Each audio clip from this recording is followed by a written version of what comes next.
Good morning students. Cost accounting ਦੇ ਵਿੱਚ ਅਸੀਂ ਚੈप्टर ਕਰ ਰਹੇ ਹਾਂ ਮਟੀਰੀਅਲ ਕੰਟਰੋਲ ਐਂਡ ਇਹਦੇ ਕੁਝ ਲਾਸਟ ਟੌਪਿਕ ਰਹਿੰਦੇ ਨੇ।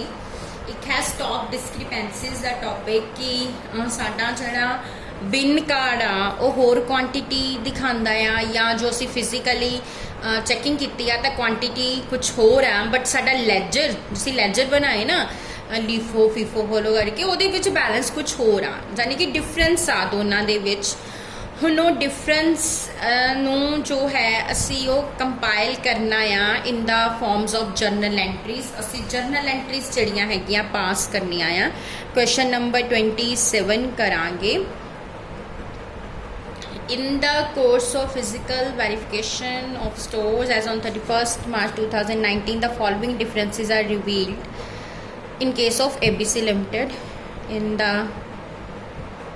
cost, ऐसी cost books बनानिया, cost books of ABC Limited.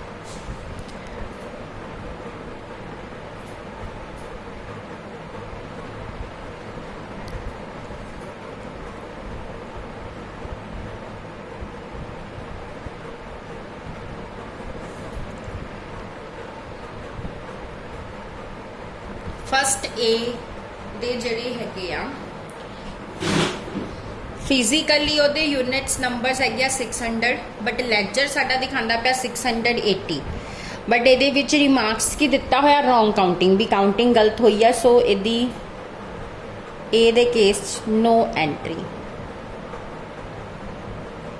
Next up B physically units ने 1100 एंड लेजर्स ने 1155 नॉर्मल इवैपोरेशन लॉस आ सो अपन ये लॉस दिखाना पाएगा जर्नल एंट्रीज पास करके। जर्नल एंट्री पावेंगे WIP ledger control account debit जिहड़ा भी नॉर्मल लॉस हुंदा ना वो चार्ज किया जाता है जॉब नूं सो WIP नूं डेबिट किया जाता है और स्टोर लेजर कंट्रोल अकाउंट असी क्रेडिट करके अपने लेजर चों वैल्यू यदि रिड्यूस कर देंगे। फर्क देखो किन्ने दा आ 55 दा आ और रेट हैगा आ 12 सो 55 नूं 12 ना मल्टीप्लाई करांगे 660 आ गया। दोनों साइड ते डेबिट एंड क्रेडिट के कॉलम च लिख दो। उस तो बाद सी दे विच फिजिकली 350 आ लैजर च ज़्यादा ने एंड मटीरियल इशू किया गया बट अकाउंटिंग नहीं उहदी कीती गई तां ही लैजर ज़्यादा दिखांदा पिया। अगेन सेम एंट्री पानी जो तुसी पहला पाई लैजर WIP नूं डेबिट करना ते स्टोर नूं क्रेडिट करना।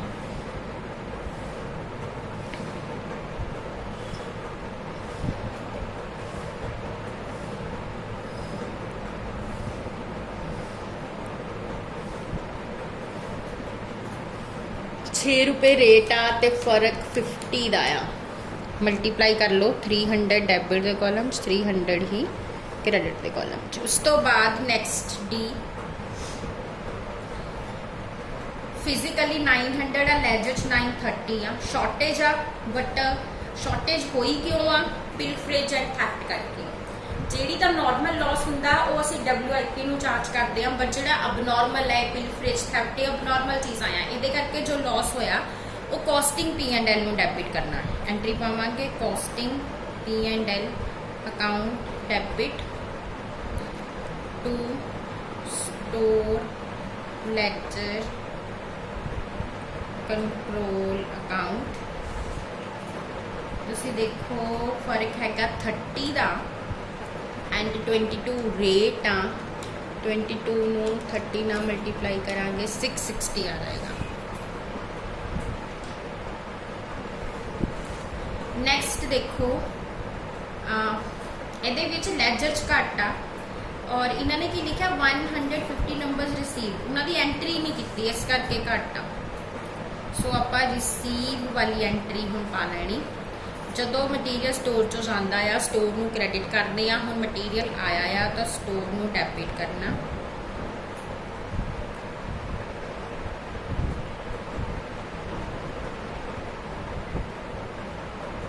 ਕ੍ਰੈਡਿਟ ਕਰਨਾ ਜਰਨਲ ਲੈਜਰ ਐਡਜਸਟਮੈਂਟ। ये किन्ने दा फर्क आ 1475 170 ਤੇ 1325 ये ਤੁਹਾਡਾ फर्क ਜਿਹੜਾ है 150 यूनिट्स का आया 15 ਨਾਲ मल्टीप्लाई करके 2250 ना एंट्री पानी।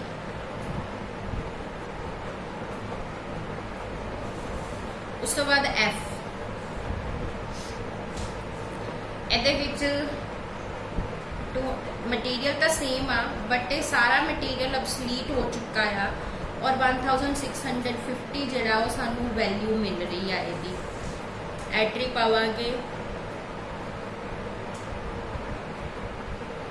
जो वैल्यू मिल रही है वो जनरल लेजर एडजस्टमेंट अकाउंट में डेबिट करना और जो लॉस होया उहदे लई कॉस्टिंग P&L अकाउंट में डेबिट करना और मटीरियल खत्म हो गया बेच दिता उनके लिए स्टोर लेजर कंट्रोल अकाउंट करना क्रेडिट। हुण तुसी देखो 10 रुपये रेट आ 291 यूनिट आ सो 2910 जड़ा सॉरी क्रेडिट के कॉलम च पा दो और रिसीव कितना कर रहे हैं 1650 बाकी जड़ा डिफरेंस आ 1260 रुपये का जड़ा तुहाडा लॉस इनू असीं कॉस्टिंग P&L च डेबिट करना। सो इस तरह नाल स्टॉक डिस्क्रिपेंसीज नू आपां एडजस्ट करते हैं जर्नल एंट्रीज पास करके। हुण नैक्सट टॉपिक है मटीरियल टर्नओवर रेशो का। आपां रेशोज कीतियां +2 उहदे विच स्टॉक टर्नओवर रेशो कड्ढी सी उदा ही आ same material turnover ratio calculate करनी आ। हुण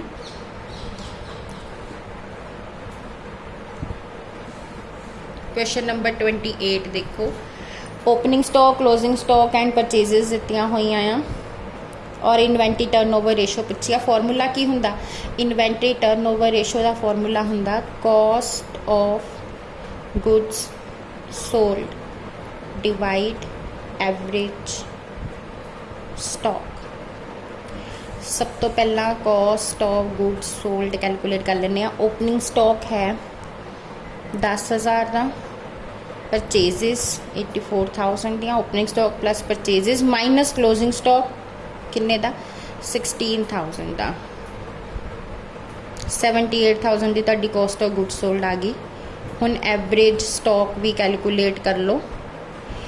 ओपनिंग सी 10 का क्लोजिंग सी 16 का डिवाइड बाई 2 ये तुहाडा आ जाएगा 13,000। हम फॉर्मूला लगाने कॉस्ट ऑफ गुड्स सोल्ड कितनी आई है 78,000 एंड एवरेज स्टॉक कितना आया साडा 13,000। ये तुहाडा आ जाएगा 6 आंसर 6 टाइम्स।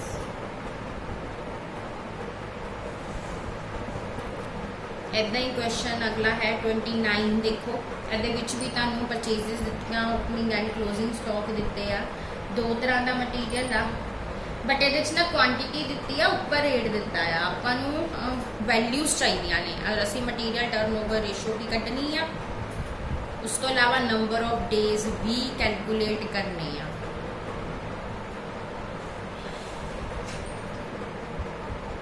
दो तरह का मटीरियल आ एक्स ते वाई पहला एक्स भी COGS कट लो। ओपनिंग स्टॉक कितना आ 1400 यूनिट्स रेट कितना आ 2 रुपये ये ओपनिंग हो गया। परचेजेस है 23,000 यूनिट्स रेट 2 रुपये। क्लोजिंग हैगा 400 यूनिट्स रेट कितना 2 रुपये। ये तो आ जाएगा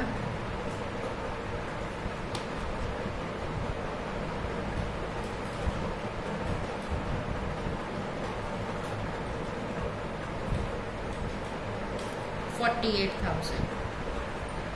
हुण इहदा एवरेज स्टॉक कढ लो। ओपनिंग कितना सी 2800 एंड क्लोजिंग 800 1800। सो ये तुहाडा आ गया एवरेज स्टॉक। हुण फॉर्मूला लगाओ 48,000 डिवाइड बाय 1800 26.67 आंसर आता है। उन्होंने नंबर ऑफ डेज भी पूछे आ, तो नंबर ऑफ डेज कट लो 365 ना डिवाइड कर दो इनू डेज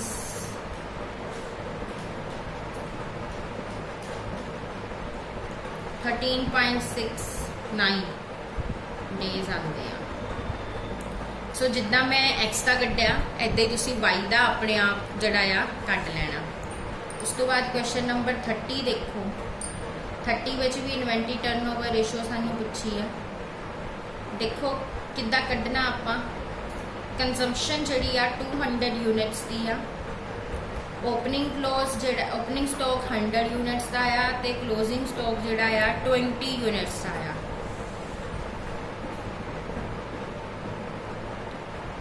एवरेज स्टॉक कढ़ लो पहला, ओपनिंग आ देखो 100 आ,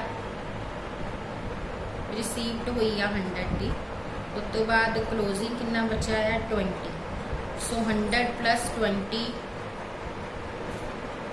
डिवाइड बाय 60 आ गया। एंड हुन इन्वेंटरी टर्नओवर रेशो कढ़ लो, कंजम्पशन कितनी है 200 यूनिट्स की, 200 डिवाइड बाय 3.3